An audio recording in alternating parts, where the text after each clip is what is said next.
Hello, this is part 2 of Voice Coach Reacts to Lady Gaga, Tony Bennett, the interview with Anderson Cooper that came out only a few weeks ago. Now, you may not think of Lady Gaga and Tony Bennett as being prime public speaking examples because they're both singers.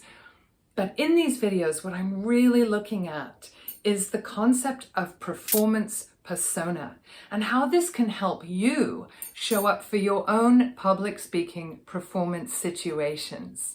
I'm SJ Harrison, voice and performance coach, and I support people in unlocking their performance power. Do check out my free guide below this video to empower your voice. And now let's have a look at the climax of the Anderson Cooper interview with Lady Gaga, Tony Bennett. On opening night in early August, Radio City's 6,000 seats were sold out. Lady Gaga opened the show. Backstage, Susan did her best to remind Tony what was happening. We're gonna watch Lady Gaga's set. Right. And then you're gonna sing. Okay? Here, because of his situation, he is unusually relaxed, I would say, before going on stage. He's not particularly gearing himself up. And he hasn't yet turned on his performance persona. Then the lights went out and the curtain went up.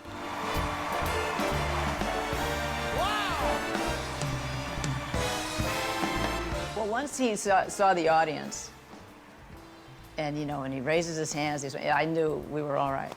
Because he became himself. He just turned on. It was like a light switch. Exactly. We can all learn to turn it on. This is the result of a lifetime of learning and practice.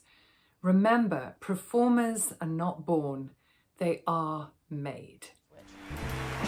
Let someone start believing in you. Let him hold out his hand.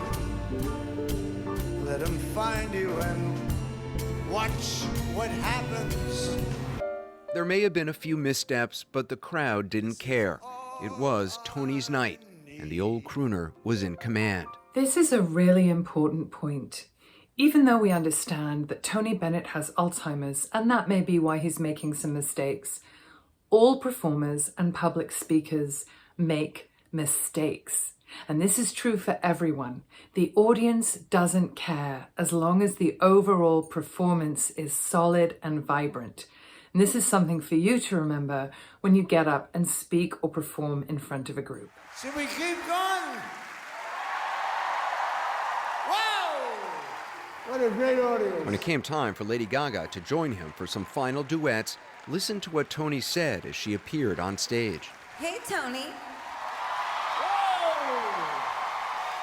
Lady Gaga!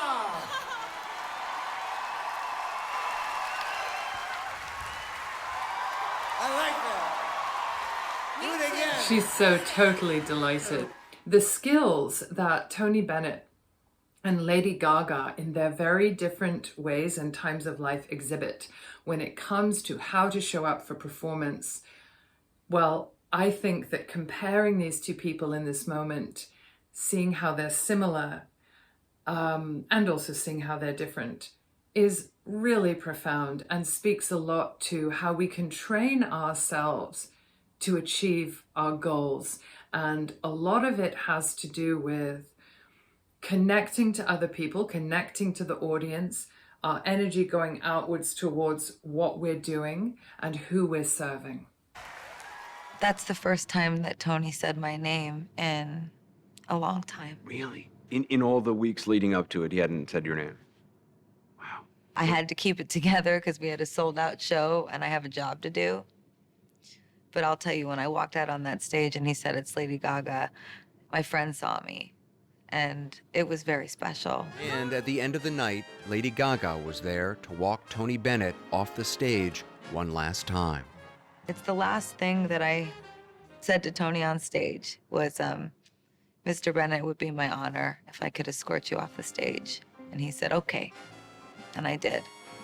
And just simply being the woman that got to walk him off stage, that's enough for me. You were so amazing. The public loved it. They did. You were spectacular.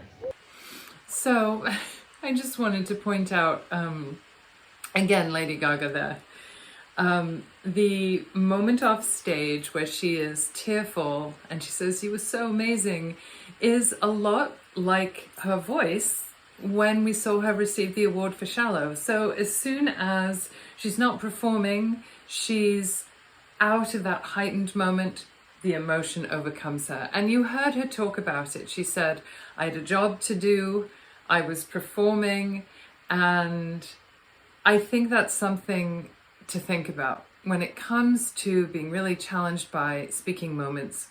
If we can prepare adequately, which we absolutely can for the most part, we really decide that we're going to practice all that we need to really get the piece that we're doing, the speech that we're delivering, the message in our bones and also in our hearts, so that our intention can take over, our desire to communicate. When we're speaking, there's a message, it's a desire to communicate. When we're performing, when we're singing, there's a desire to impact our audience. There's a desire to fulfill the mission. And that is often what keeps us going and creating a confident persona. A few days after that triumph, we met Tony and Susan on their daily walk in Central Park. How did you feel about the concert the other night?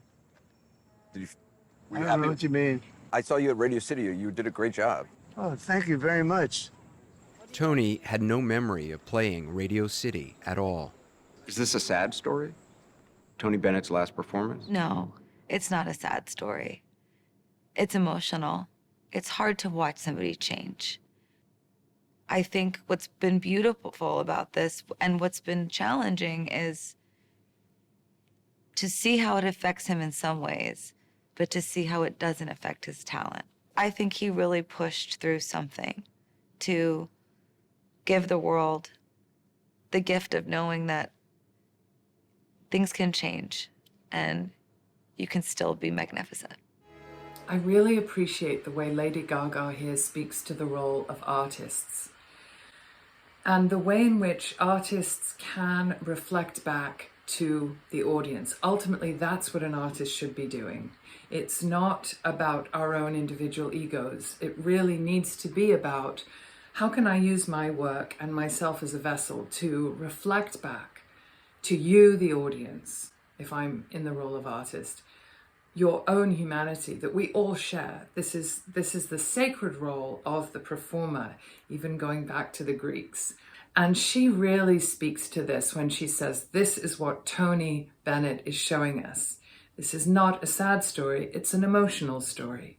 But it lets us know that though some things can change, quite devastatingly, by all appearances, other things do not. And I think that speaks to our humanity and the way in which we can still connect despite a whole lot of limitations that come up with sickness, aging, dying, all of these really big things that most of us will face. We're certainly all going to face one of those. Thank you so much for watching today. Do check out part 1 if you haven't seen it already. Like and subscribe. And you can find your free guide to empower your voice right below this video in the comments.